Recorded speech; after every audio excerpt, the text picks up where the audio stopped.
I say to you today, my friends, so even though we face the difficulties of today and tomorrow, I still have a dream. It is a dream deeply rooted in the American dream. I have a dream that one day this nation will rise up and live out the true meaning of its creed.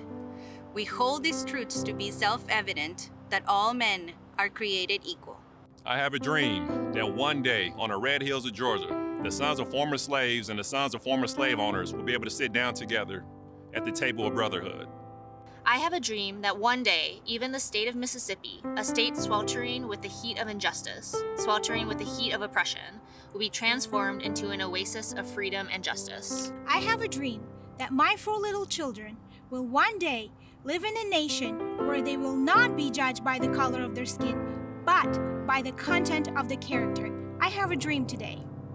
I have a dream that one day, down in Alabama, with its vicious racists, with its governor having his lips dripping with the words of interposition and nullification, one day, right there in Alabama, little black boys and black girls will be able to join hands with little white boys and white girls as sisters and brothers.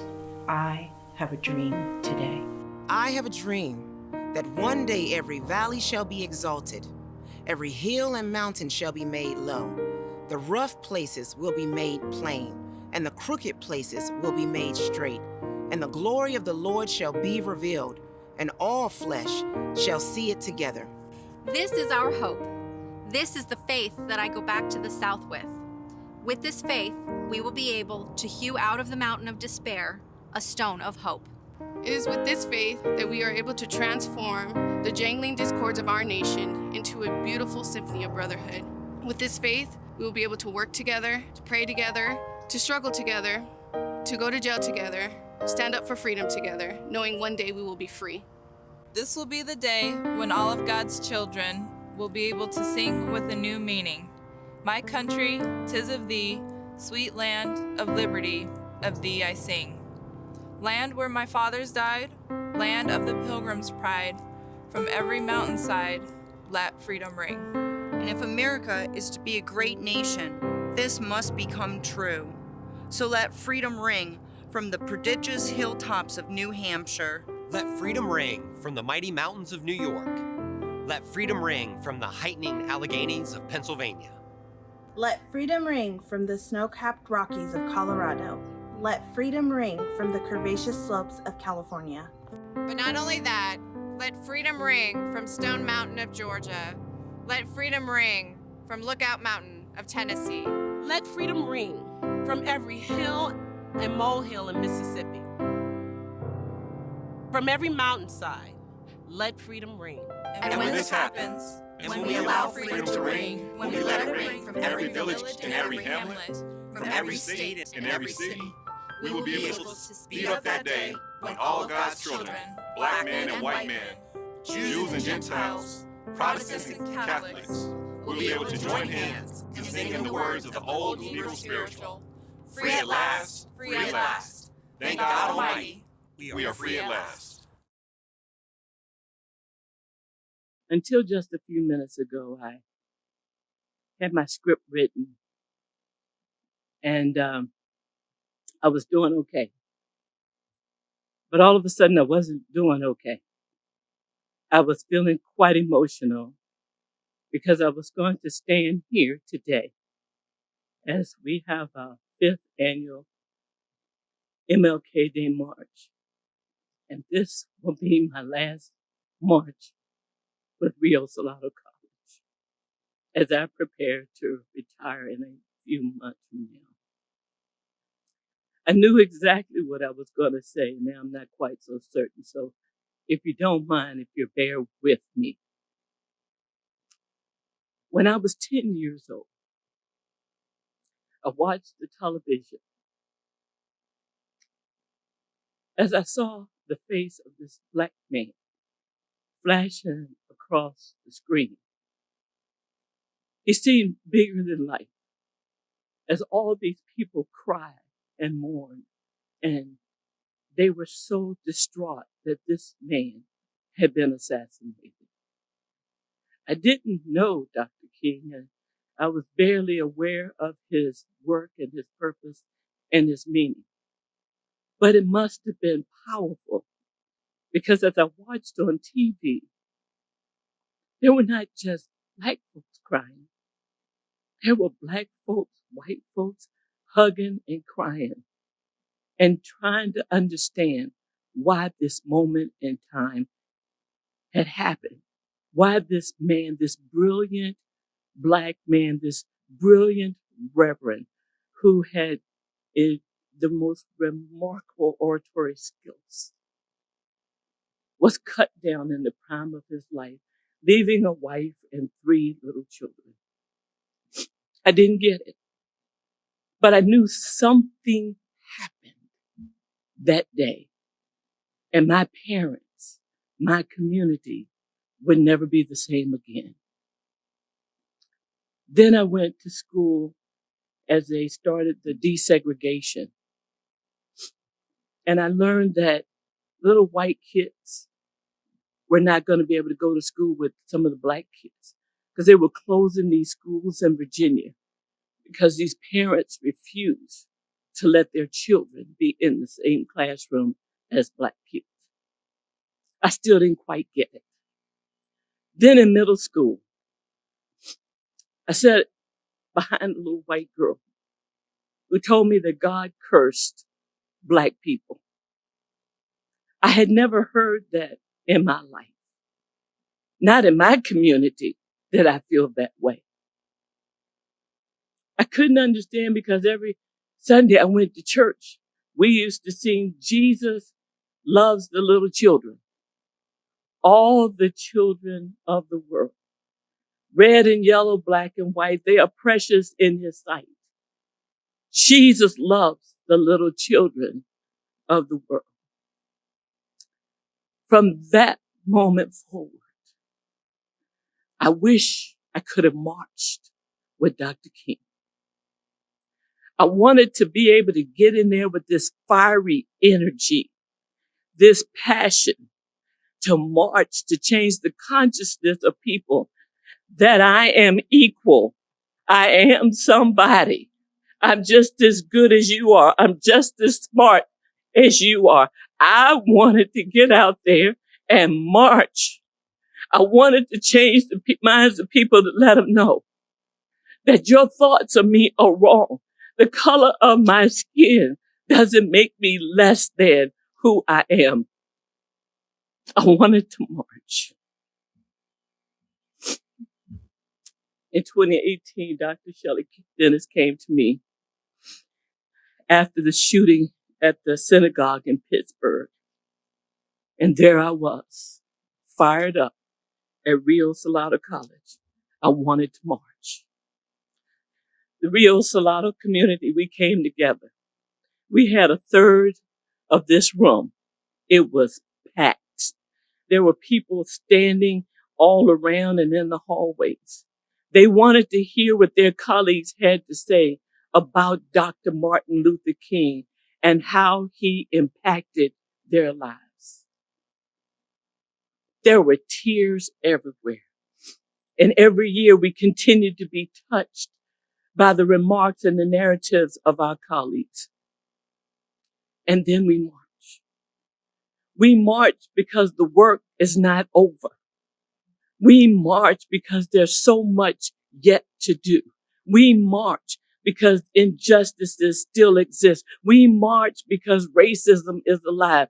We march because we all want to feel equal. We march because we have to work to help people to understand not only diversity, but equity, because the playing fields are not level yet. In 2020, we marched we saw on national TV, George Floyd murdered. We marched. Not only did we march in America, people marched all around the world. They saw this injustice live.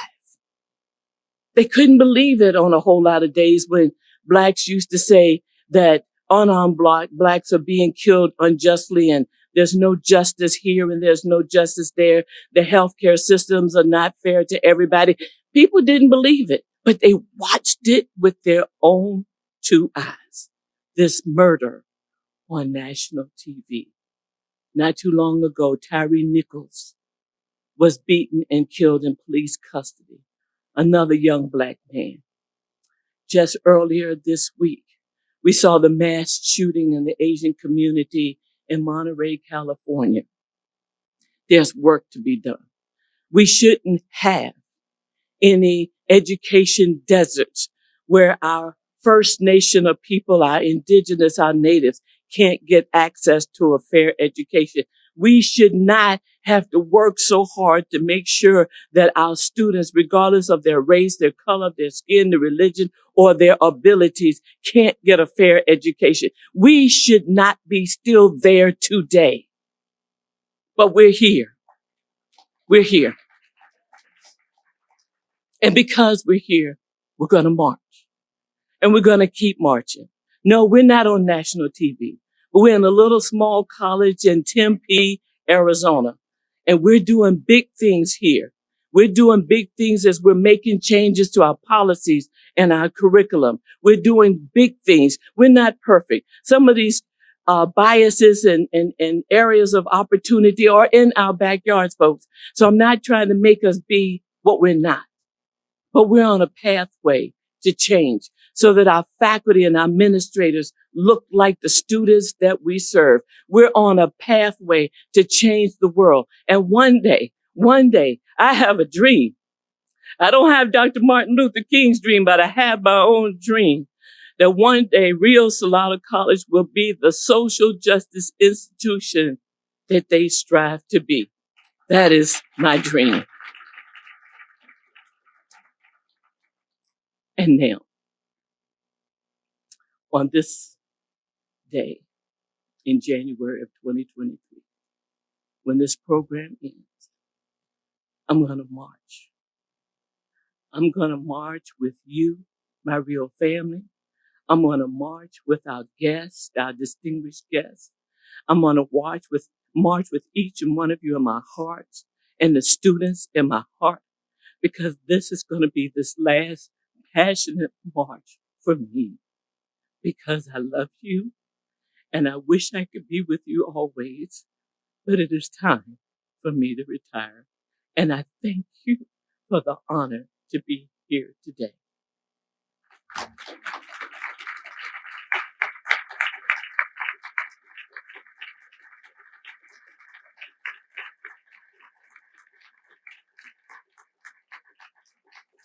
Thank you. And now I would like to invite to the stage our illustrious Dr. Kate Smith, who continues to be passionate and a person who supports all of the great work and changes here at Rio Salado College. I love you, Kate. Keep doing the great work you're doing, Kate. So Dr. Tucker, can you stay here with me? maybe come on this side of me. Wow. Kind of where to begin after that really incredibly inspirational and impassioned words. Thank you so much.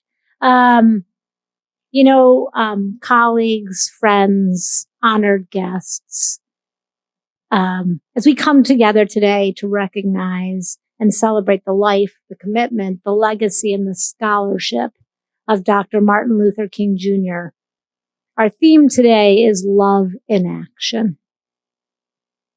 And as we begin, I would like to ask you once more to join me in recognizing one of our own civil rights champions in Dr. Wanda Tucker, who you just heard from.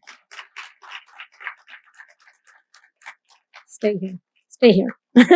Dr. Tucker, as you just heard, is on the eve of retiring. And this landmark event for Rio Salado College is just one of the many lasting impacts she will have on this college, which then has an impact on our community and on our national community.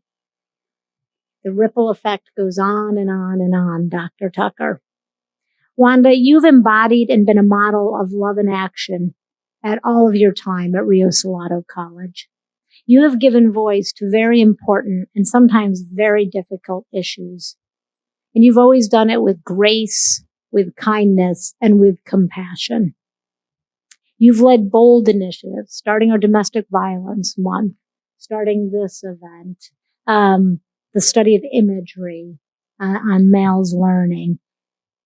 Bold, impactful initiatives to further the good for all. And you have always done it with strength, you've done it with focus, and you've done it with determination. You have honored and carried forth the scholarship and the legacy of Dr. King in your speech, in your actions, and in every impactful way. And Wanda, in that, you have created a lasting imprint on our hearts. So with that, I would ask you to accept this small certificate of appreciation on behalf of the college. Thank you so much. Give it up for her, people. Give it up for her. Woo! We are going to march together at the end. Yes, we are.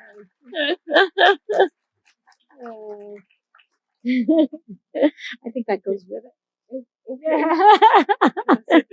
Yes, you can. How much longer?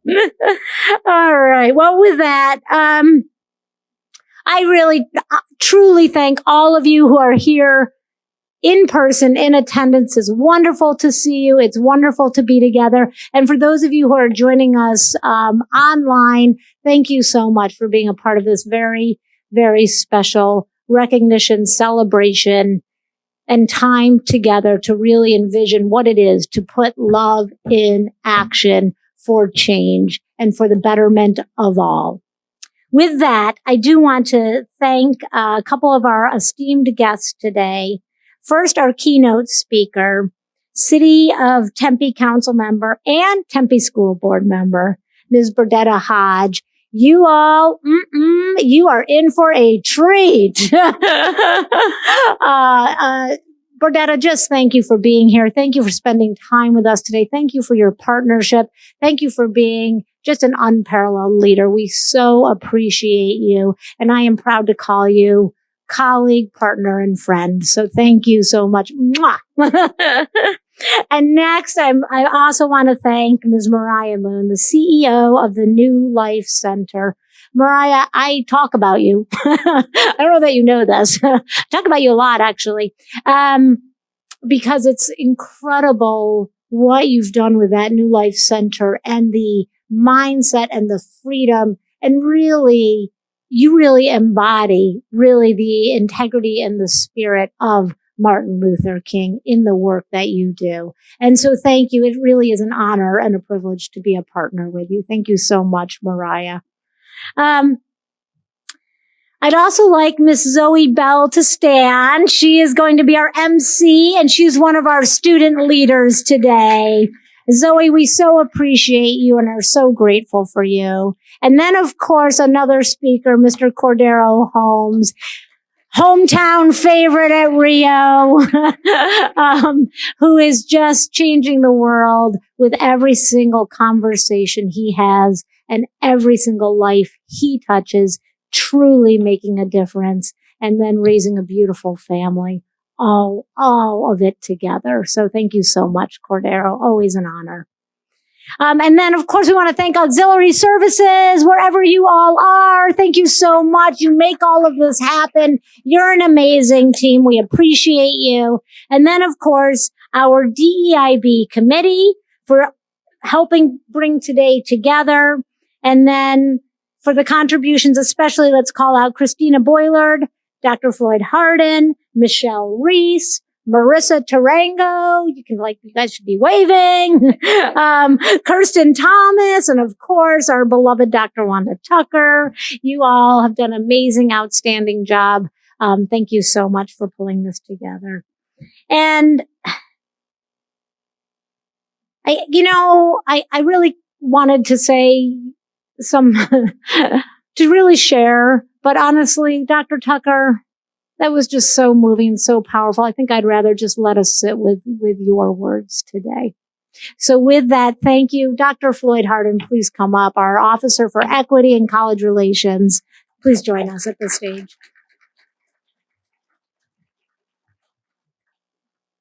Thank you, President Smith.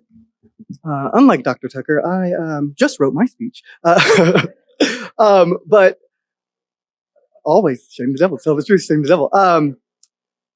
So the thing that comes to mind for me when I think about love in action is service. I had the amazing opportunity to attend Morehouse College, and it is a training ground for servant leaders. And as I was musing and pondering over what I wanted us to think about, as I did kind of the call for occasion and preparing our hearts and minds to receive our messages today, to really embrace the walk that we're about to take, really three kind of key pillars, if you will, of servant leadership, of community activism, really came to mind. And of those are appointed time, amplified efforts, and purposeful action.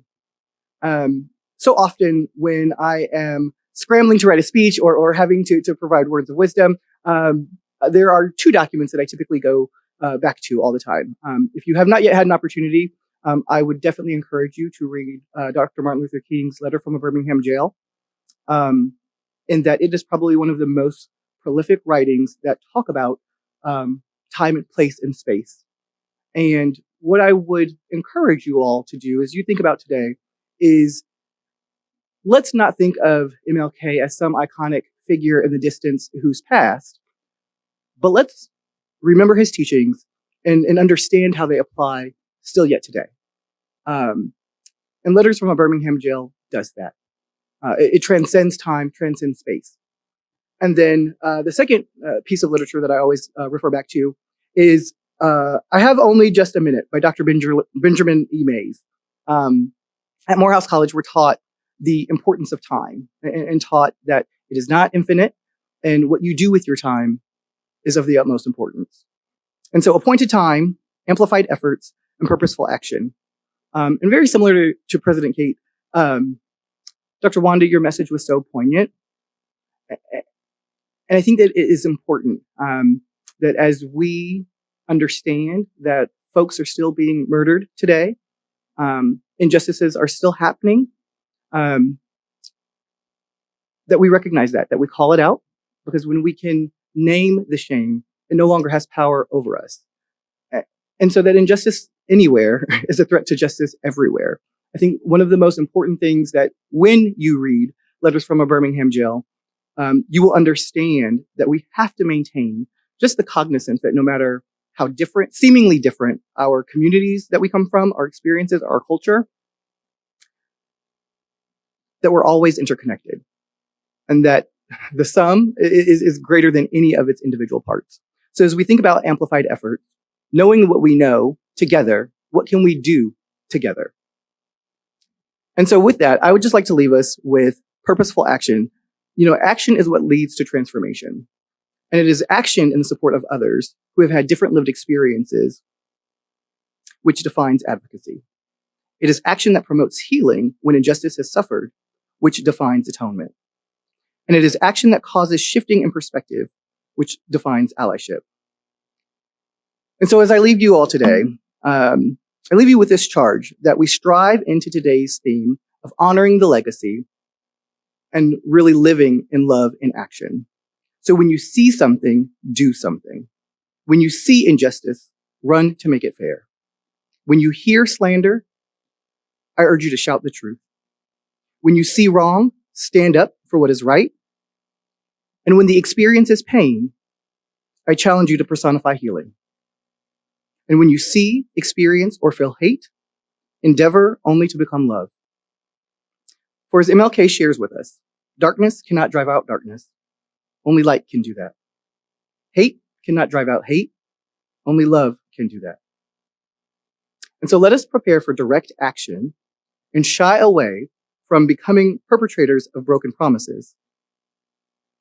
And let us lean into the tension of understanding and perspective shifting and personify love through action. With that, I would like for us to, if we could, just take a moment of silence. We are still in a pandemic. There's still social unrest going on. And someone might have just gotten up on the wrong side of the bed today, and that's okay too. We'll honor them as well. If you would, I'd like to observe about 10 seconds just of silence to honor all of those who are struggling, all of those who have had a difficult time, all of those who our love will touch today.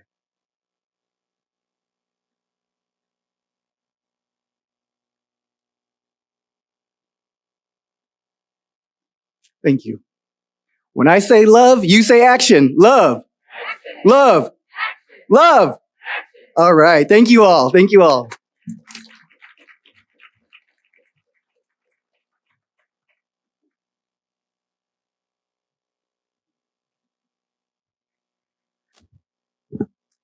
Thank you, Dr. Harden. I was humbled and honored to be asked to introduce our special guests for this event. I'd like to welcome Rio Salado faculty members, Lamont Slater and Kirsten Thomas, and City of Phoenix Living the Dream recipient, Cordero Holmes, to the stage to share their reflections on carrying out Martin Luther King's mission and honoring his legacy through love and action. Dr. Slater, thank you for serving Rio in your leadership capacity. The podium is yours.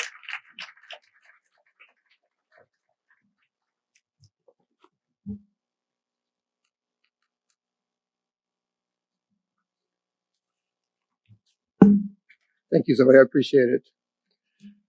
Good morning. Good morning. First of all, I would like to say that it is an honor and privilege to give a brief reflection on the legacy and life of Dr. Martin Luther King. I feel so good to have been asked to give some comments on Dr. Martin Luther King because of the impact that it's had on my own personal life. For me, growing up in New York, I was first touched by some of the words of Martin Luther King. My mother says, from birth, because when I was born in 1968, Martin Luther King had died 6 months earlier. And so the messaging has been in the household and was kind of put into the system from birth. And one of the things that I wanted to talk about is that as a result for myself about being inspired by the words of Martin Luther King, I became interested in the community and really got involved with community involvement, taking ownership of the community. And living in the light of Martin Luther King, one of the things that I did as a result of reading the words and works of Martin Luther King is go to HBCU. At that time, I never even heard of an HBCU. And so I read the works of Martin Luther King that he went to Morehouse. And so after that, I went to Morris Brown College in Atlanta, just like Martin Luther King did in Atlanta, living that path. And one of the things that I tried to do was really try to align myself with not only the greatness of Martin Luther King, but other leaders in the community, such as Maynard Jackson, Andy Young, etc. And one of the things that I found out is that with all of these leaders, they were all part of a great fraternity, Alpha Phi Alpha Fraternity Incorporated. And so I began to kind of look into what this fraternity was about. What were they doing to be so great? And one of the things that I found out is that they did a lot of community involvement, involving brotherhood and really building the Black community there in Atlanta. As a result, I decided myself to join Kappa Alpha Psi Fraternity Incorporated at that time, right? And really got involved with community activism as a result of the message from Martin Luther King. Now, we all know that Martin Luther King during that time, I related to him because at the time, reading about his works, that he was met with threats and violence throughout most of his life. And it was relatable because as a Black man in this society, I too was met with threats, violence, and harassment, not only by police, but other forms of systemic, institutionalized racism that came along the way. And what I'm reminded of, I know Dr. Harden talked about the letters from a Birmingham jail, which is an important read. But some of his other speeches too, including the eulogy for martyred children in 1963, also spoke about pretty much not only can we blame the people who were involved in those acts, but we also have to talk about the system as well, right? We just can't look at the individual, but also the system that produced those individuals. And so one of the biggest things that I took away from that, from Martin Luther King, is that his message of nonviolence, right? We all know about his message of nonviolence. And one of the things I really learned is that nonviolence is not passive. It's not weak at all, right? It's actually a very courageous form of resistance, right? And it's hard to be nonviolent in the face of violence, right? That's one of the things I learned, in this life lesson, right? And one of the things I'm inspired every day by Dr. Martin Luther King is that he always turned truth to power, right? And words to action. He was a true champion of civil rights. And when he saw injustice, he addressed it with action.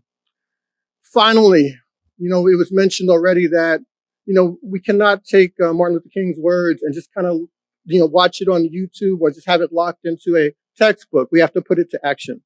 And as I reflect on this, what I was thinking about is currently his legacy is needed more than ever for now. Like, I looked at the news the other day and saw that Florida's education system has recently blocked AP African American Studies, right? And I know that if Dr. King was here, he would reject this, right? He would reject this, this policy that they're trying to put forward. According to Dr. Martin Luther King, his speech, The Purpose of Education, 1947, he said the function of education is to teach one to think intensively and to think critically.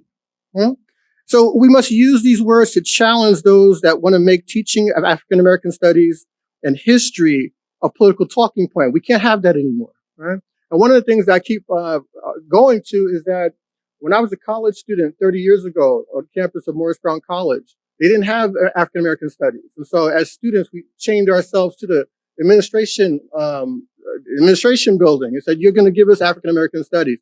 And to look now and see 30 years later that there's governance that's championing against these, African American studies, I think is just ridiculous. Now, we must take this challenge and other challenges that's presented to us as a call to action in the present day society and not keep Dr. King's words in the past. Thank you so much. I appreciate it. And with that, I would like to call to the stage and introduce MLK committee member, Ms. Kirsten Thomas, content creator of all our library guides, to the podium right now. Thank you so much. Thank you, Kirsten.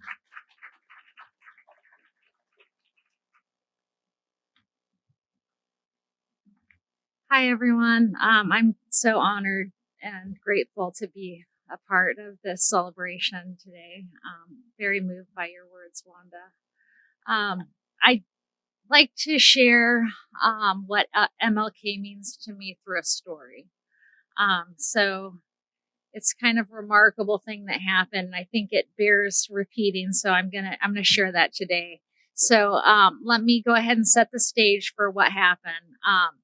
Over Christmas break, I had family staying at my house from December 22nd to January 12th. So that was 22 consecutive days of family time.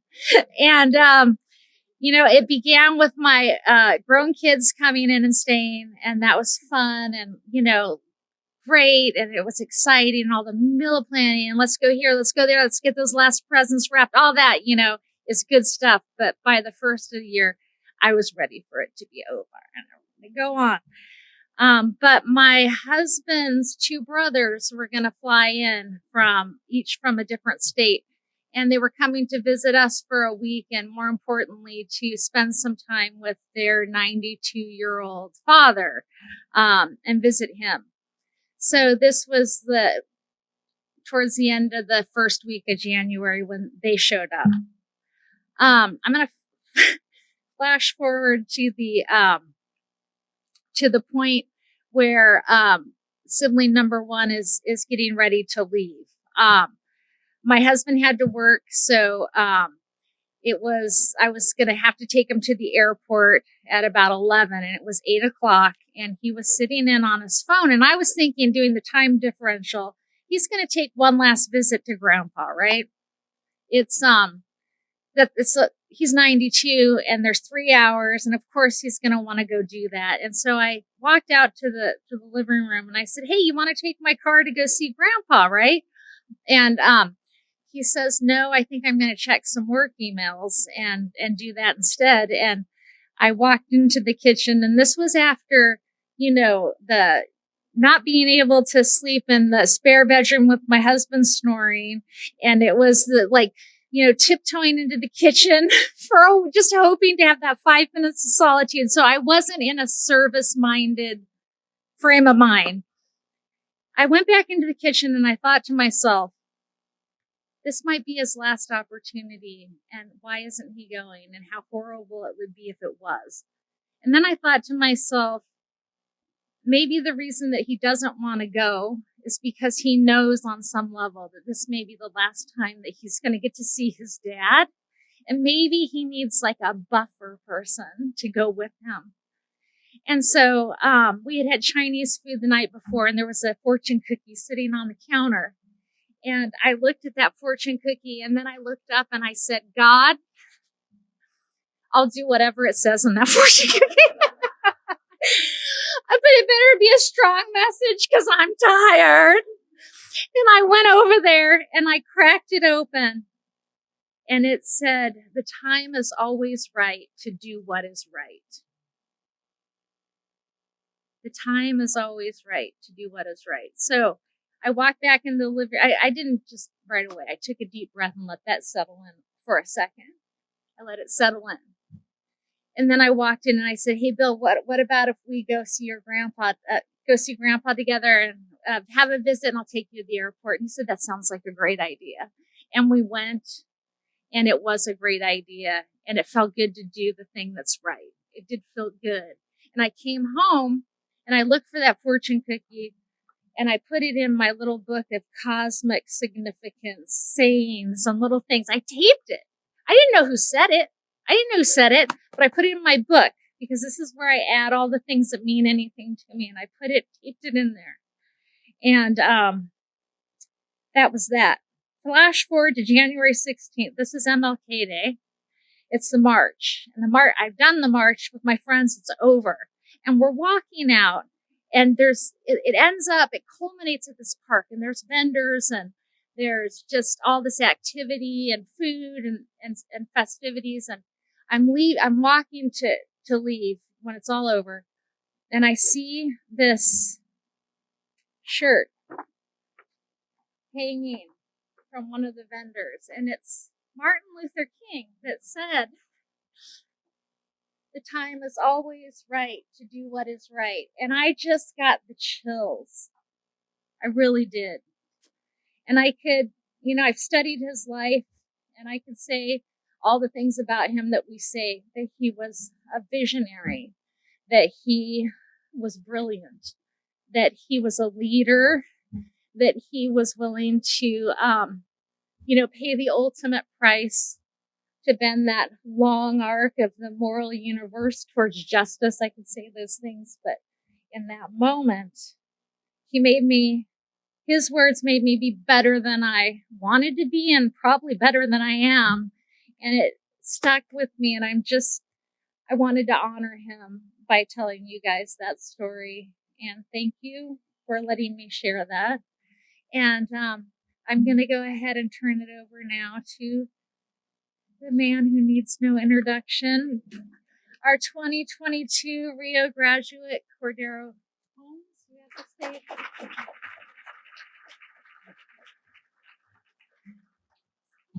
Gonna have to find out where that Chinese restaurant is at. Good afternoon, everyone.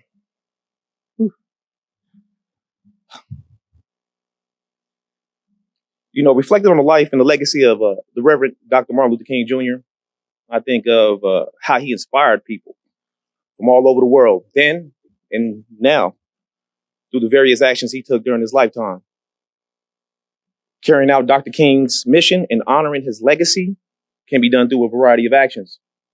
But perhaps the most important is through love in action. Love in action is actively working to create a more just and equitable society by volunteering and giving back to the community, building relationships across differences, and fighting for justice and equality. Volunteering can take many forms, such as working with organizations that promote social justice, providing assistance for those in need, and participating in community service projects. All things that Rio Salado College, the Maricopa Community College District, and the city of Tempe does. Thank you all. No, I'm not done, but thank you. I'm saying thank you. You know, it's like a gun up here. Pow, pow, pow.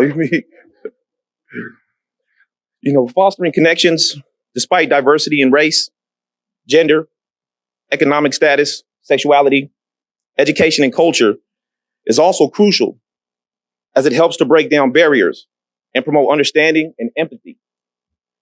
This can be done by getting to know people from different backgrounds, engaging in dialogue and collaboration, and actively seeking out opportunities to learn and grow. Finally, fighting for justice and equality means standing up against discrimination, prejudice, and injustice whenever it may be found.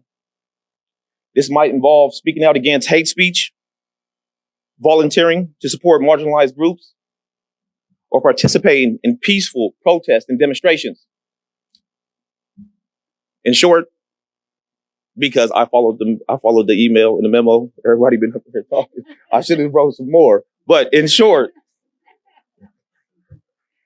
carrying out Martin Luther King's mission and honoring his legacy is an ongoing process that requires commitment, compassion, and a willingness to take action. By working to create a more just and equitable society through love and action, we can make a meaningful impact and ensure that Dr. King's legacy lives on. And that's where I end. Thank you. Thank you, Rio. Thank you, Rio. I want to say this, sometimes I get nervous when I come up here, but when I come up here and today, I'm not nervous because I'm amongst family. So I want y'all all to know I love every single one of y'all and I appreciate y'all. So thank you, Rio, and thank you, Zoe, for allowing us to share our reflections. Thank you.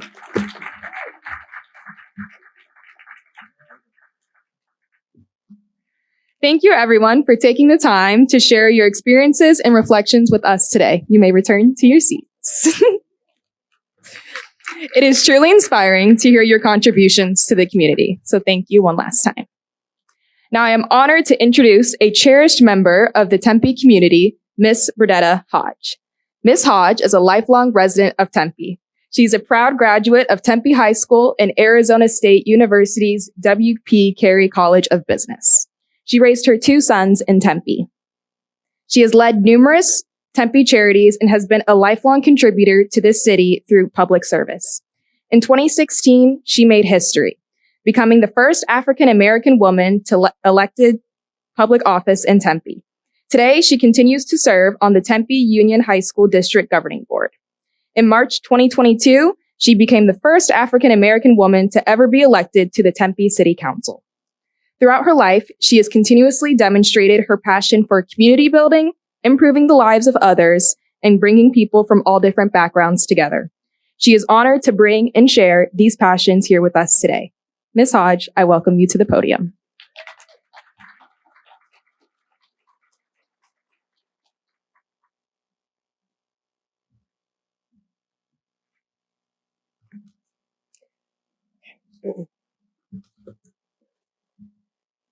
Good afternoon, everyone.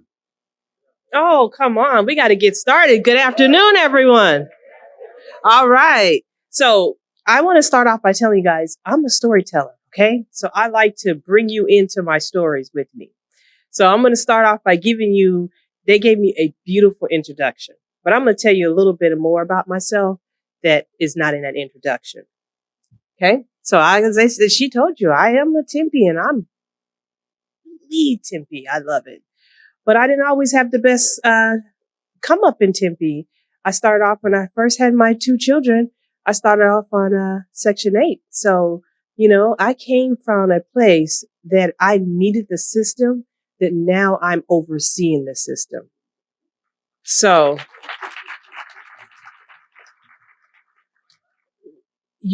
as I was always told that you never judge a person from where they come because you never know where they're going. So I just want to thank you that. And that's what I will say Rio Salado is phenomenal at doing, is making sure they see the best in everyone, from no matter what background they come from. I am so honored to be here today to celebrate this MLK celebration with you guys today. One of the things that I thought of when I said love in action, oh my God, love in action. What can that mean to me? And we all have wonderful, and I mean wonderful stories about MLK. But I'm going to take it a step further. I'm going to take it to the women who was with MLK. So to start that off, I got to tell you, I got to bring you to the story of why I'm here, standing here today. I was a 16-year-old, a very spunky 16-year-old at Tempe High School. And at that time in life, we were fighting what they called for MLK Day, you know, the celebration, because we're having that problems of not having it in the state of Arizona. So at that time, I was the Black Student Union state president for the whole state. So with that honor, I got a chance to sit at a breakfast table with just a few people. Let me just tell you a little bit. I'll give you the details because, you know, we all friends in here, and I like to bring you to my story. So at the head of the table was Miss Coretta Scott King. 4 to her left was Miss Rosa Parks. 2 from Miss Rosa Parks was Miss Maya Angelou. And right next to Miss Maya Angelou was the 16-year-old Berdetta Hodge. So I'm sitting at the table and, you know, I knew there was greatness, but now I know what that greatness means. I'm sitting there at the table and we're eating breakfast, and Maya Angelou, if anybody knows Maya Angelou, you know her voice, she's sitting there, she's cutting her food, and she turns to me and she looks at me and she goes, "So what do you want to do with your life?" And I'm sitting there at 16. I'm like, oh my God. So I start spurting off. I'm like, I want to go to college. I want to do something with my life. And I just started just going off and spurting. And she grabbed my hand and she said, "Let me tell you a story." She said, "The sister will always know how to get a job. That's a part of her nature. She's going to be great at that. But the sister who knows why will be the other sister's boss. Never take a step forward without knowing your why." So at that moment, fast forward through my life, you know, I had kids and started seeing the injustice in schools, and what can I do to be the part of that? What can I do to help? How can I be a part of the solution? Because if you're not part of the solution, then you're part of the problem. So I started getting involved in schools. And at that point, you know, I got into boosters. I started getting into committees. Someone asked me to run for school board. And I'm sitting there, I'm like, all right, maybe I'll take that dive into school board because they haven't had a voice like me there yet. That was 2013. I started running for 2014, which we realized you're living in the city of Tempe. Tempe school boards, they run them like congressional. You have to raise money, real money. On my last election, I raised $56,000 just to run for school board. And that's how it is, because it is a very, very competitive race. And they take it very seriously in the East Valley. Too serious. So in 2014, I came up very short of less than 1%, and I didn't win. I sat there and at the time, I've been a part of BSUs in my schools for over 20 years. So I'm sitting at a BSU meeting, fast forward at a Mountain Point, had a student came up to me and said, "Miss Hodge, are you going to run again?" I was like, "I don't know if I have it in me." I sat there and I said, they did everything. They called me a welfare mom. They just said I had no values. They tore my kids apart. You know, they went after my family because they told me that I didn't fit in the looks. And they were telling me that I didn't fit in because I was Black and I'm a Tukey. So I was not what they needed to see. So I wasn't sure that I could take that fight again. But she looked at me and she said, "Miss Hodge, you are our Michelle Obama because we don't know her, but we know you. You are the one who come to our meetings. You're the one who's telling us to fight. And when you don't fight, what are you telling me?" So at that moment, I picked myself up in my pride and I realized that I had to run again. And I ran in 2016 and I won. And I'm going to continue to fight. I'm going to continue to march, Dr. Tucker. I'm going to continue to march. So I wanted to give you a context of why I decided to say that the women with MLK mean so much. I wanted to tell you a little bit about me, why I stand here today. And I am the first of many. I'm the first African-American on the school board, the first African-American woman. But the problem with that is I should not be the first. This is 2023. There is no reason why I'm the first and only on all of that right now.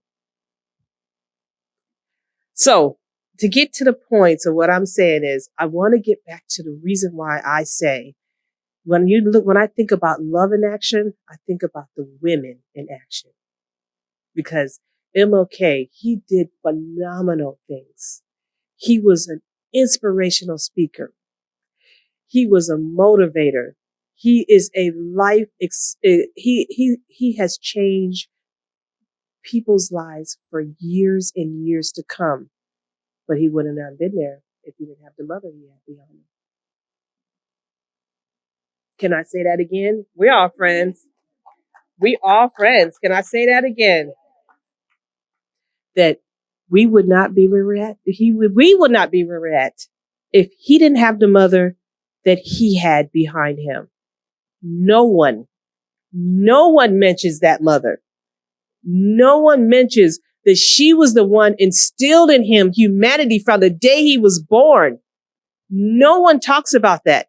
No one talks about that she was a part of NAACP, and that's how he became a part of NAACP. You know that because you got a strong mother right there too.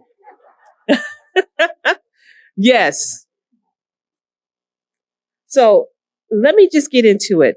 I'm going to say my quote because I'm a quote person too. Love is only force capable of transforming into enemies into friends. So you know what that means? She transferred first. She gave him that mention. She gave him that love. He was quoted at Morehouse saying that I have the best mother in the world. And he would tell anybody who wanted to hear why she was the best mother in the world. Can anybody in here tell me, you guys are all educators, what happened in 1974?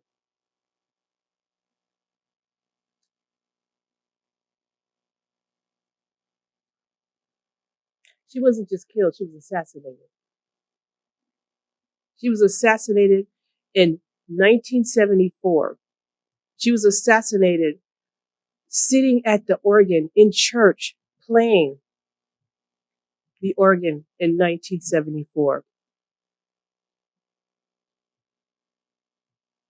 And she was assassinated not because she was Martin Luther King's mother. She was assassinated for the work she was doing in the community. But we don't hear that, do we? So as I said, let's talk about the women who stand with the men. Now I'm going to give you a few facts about MLK because I think that's a great thing. Did anybody know that Martin Luther King and his dad changed his name? Yeah, they changed it from Michael to Martin. Did anybody know why? Because Martin Luther was his father's favorite person and as a pastor. And that's why he changed his name to be in honor of Martin Luther. And that's why he changed his and his son, Michael Jr.'s name. So he was born Michael Jr. Did anybody also know that Martin Luther King was arrested 29 times? And that he started school when he was 15 years old?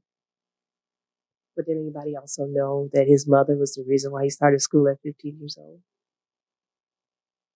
Because she was the one who went to the schools and fought and said that he didn't need to stay in a regular school when he was already exceptional to go off to college. She put that foot forward. Okay, let's keep going. Now, let's have a conversation. Let's talk about Alberta. Did anyone also know that not only was she part of NAACP, She was the reason why her son got involved in it. She was the one who talked him into going be a part of the NAACP when he went off, because he was a pastor in his father's church. He was the junior pastor. When that situation in Alabama happened, when we lost the pastor who was at the church that Martin Luther King was at in Alabama, which really started his NAACP, he did not want to go there. His mother was the one who actually talked him into going and saying, son, this guy and she knew about him. The pastor before MLK became the senior pastor in Alabama was a civil rights fighter himself. And he was driven out of his church because of his thoughts and beliefs. And it was a young guy who his mother had met the pastor before and said, you know what, son, I think this is great for you. His father wanted him to stay within the church because he was guiding him to be the next pastor of that church. But his mother is the one who set him on the civil rights aisle. See, those are things that people don't know and people don't hear. We hear about all the things of the legacies of his life, but we don't know how he got to where he was at. We don't know that when Coretta Scott King met him for the very first time, she said, I don't think I want to date you. I don't think you're what I want in life. When they did end up dating and getting married, no one understood that Coretta Scott King wanted to be one of the faces of the movement, just like Martin Luther King was. But he told her at that time, it's more important for you to raise our children. So that's why I said, let's talk about the women with the men. Let's talk about love and action. And when he was assassinated in 1968, Coretta Scott King became the face of the movement without ever putting her face in there. She allowed her husband to stay the face while she was the woman behind the movement. Everyone talks about how Martin Luther King and Malcolm X had that meeting together. It was Coretta Scott King and Betty Shabazz who got together and said, our husbands need to meet. Our husbands need to talk, and made them talk to each other. No one knows that. No one talks about that part. No one talks about the part that everyone says they were on opposite spectrums, but no one knew they secretly met all the time. No one knew that Malcolm says, Martin, you have to be the face. Let me be the agonizer. Let me be the person who they hate while you be the person that they love. And that came together from two women who knew that their husband were more in line than separated. No one talks about that. No one talks about the fact that Betty Shabazz and Coretta Scott King were not only were they friends, they were best friends. When Betty Shabazz passed away, who was sitting at her bedside right next to her was Coretta Scott King. Held her hand when she passed. They did marches and speeches together. But how many of you guys can quote one word they say? We celebrate MLK Day, but it wasn't Martin Luther King who got us that day, was it? It was the work of the woman with the man who sat there and fought for 14 years to get that MLK Day. So when we celebrate MLK and we talk about the greatness that he's done, let's not forget the women who sacrificed their lives to put him there. When we talk about Rosa Parks, we just talk about the significant part that she sat on the bus and she didn't give it up. But they didn't realize that that was a calculated move. That it was somebody actually tried to do it 2 days before she did and went to jail. But they decided, the secretary of the NAACP, they said, you know what? You have a better chance because you're a little bit lighter. Your color will help you. They won't beat you like they did the other lady. When Rosa Parks did what she did, she opened the door for Martin Luther King, but she wasn't the person who started it. Let's go further back. let's go back to Mimi Tibbs, who actually, if her son, Emmett, who she sent from Chicago just to go visit his family in Mississippi, and because he was born in Chicago and raised in Chicago, he didn't understand what was it like to be in the South at that time. He was murdered. And if she didn't show his picture and show what is actually happened, and actually it was all over, not only just magazine covers, it was news article. She opened her trauma, her heart to what happened. We wouldn't have income beggars. Okay, you know what? Because he was the secretary. He was an unknown secretary for the NAACP at that time. But you know, they assigned him, and that's how he became so powerful. All this is history, but we don't talk about the women behind the men. We don't talk, and I shouldn't say behind, but you know what? My son said, Mom, don't say that because this is not the time. But I'm going to say it is the time, because you know what? At that time in our lives, we were still behind. Even though we were pushing them, we should have been on the side of them. We were still behind. So I'm going to take it like it is reality. In 1963, 1955, we were still considered behind, even though we were in front.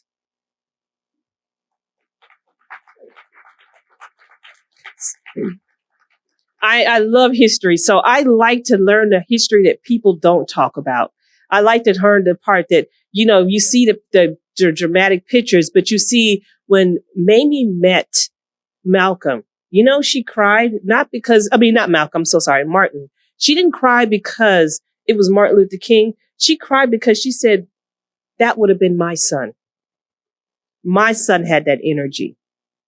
And she told him to continue with that energy.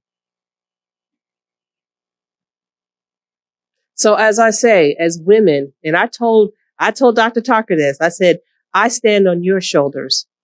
We all, as women, have stand on someone's strong shoulders. Martin had a lot of shoulders to stand on, because a lot of people only see him standing, but they don't see who was underneath him. They don't see the shoulders that he stood on top of.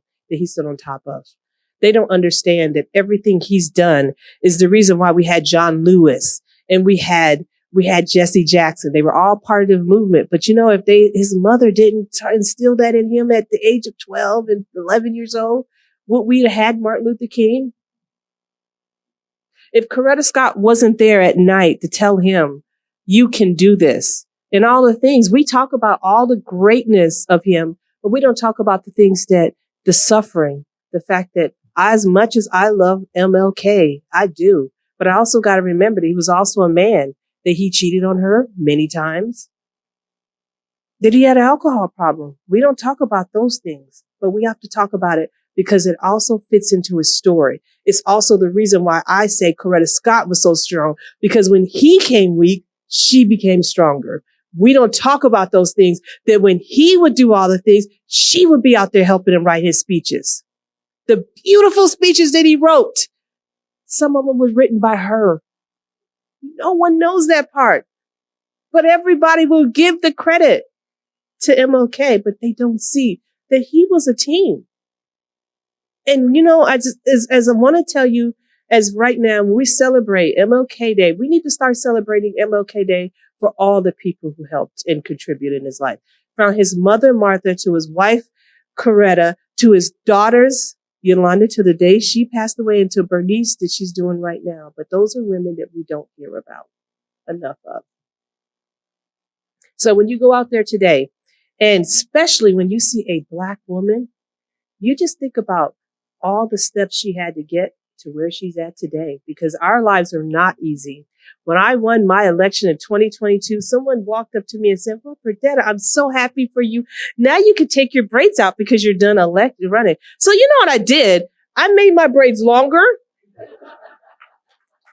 And I still redo my hair and continue to wear braids. And I have been in the office, and I will refuse to change my braid hairstyle until I have had a full year on council, because I'm not going to touch it until then, because I realized at that moment that my braids right here mean more to me now than they ever meant in my lifetime, because they think it's a hinder. They think it's something I shouldn't have in my life. I don't need straight hair to be able to walk straight to do the right thing.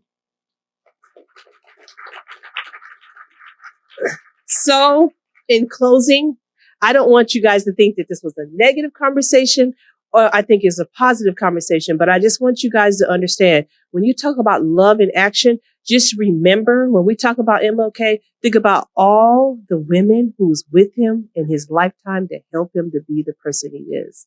So I thank you so much for having me here. Rio Salado means so much. Kate, you are so lucky to have her in your life, because she means and cares so much. And we need that. And she cares about every child.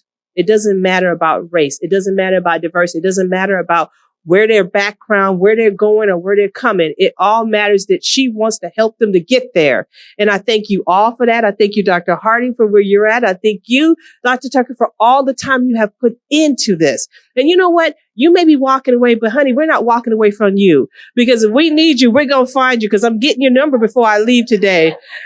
So when I got to march, I'm going to have you right there with me. So thank you so much. Thank you so much, guys, for having me here today.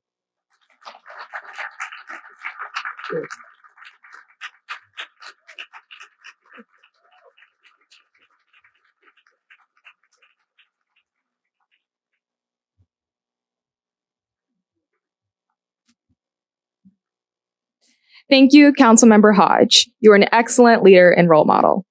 We appreciate your community engagement and for spending time with us today. I would now like to introduce Mariah Moon. Ms. Moon is CEO of New Life Center, Arizona's largest domestic violence shelter. We look forward to hearing from her and how we can support this organization. Please join me in welcoming Ms. Moon.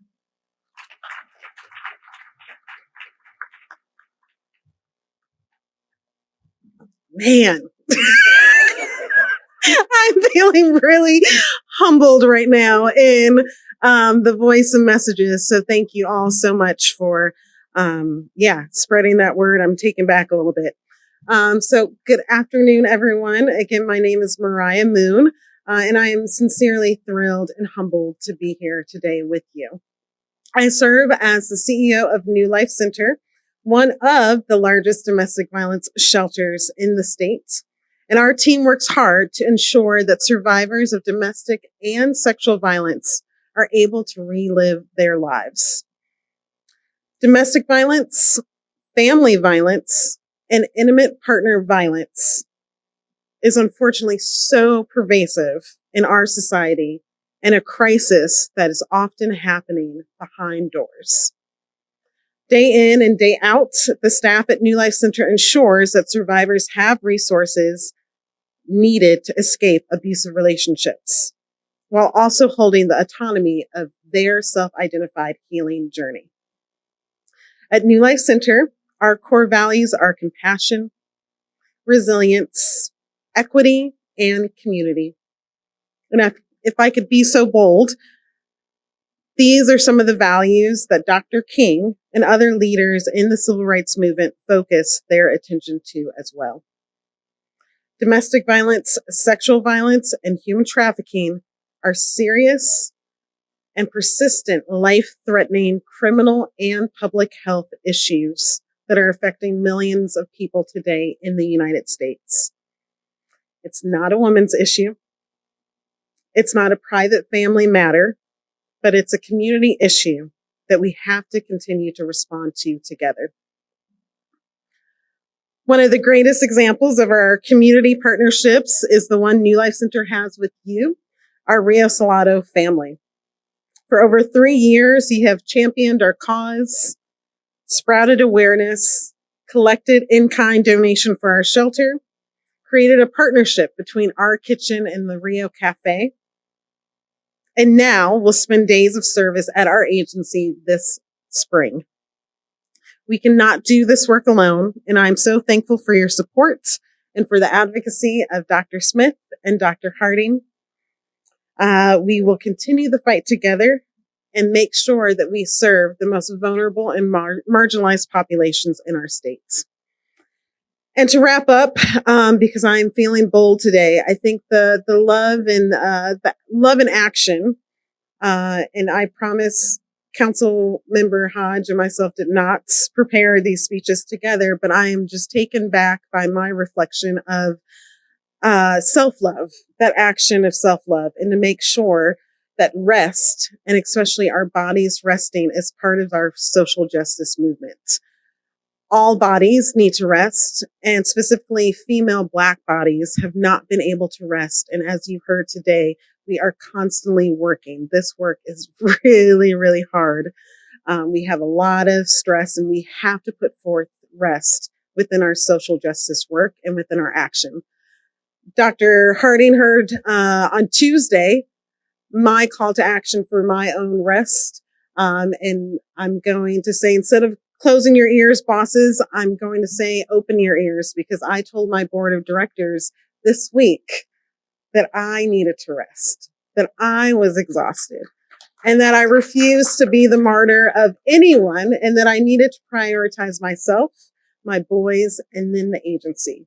That is the way that we will continue the work, because we have a long way to go.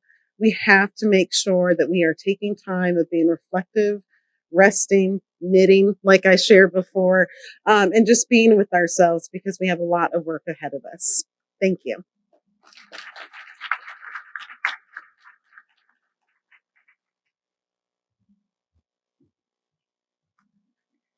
The work of New Life Center is inspirational.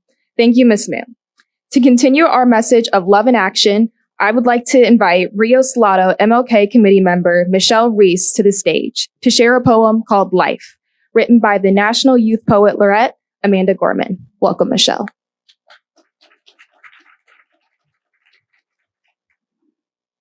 Life is not what is promised, but what is sought. These bones, not what is found, but what is fought. Our truth, not what is said, but what is thought. Our lesson, all we have taken, and all that we've brought. Thank you for allowing me to share this poem and the energy of this room. Zoe, back to you. That was beautiful. Thank you, Michelle.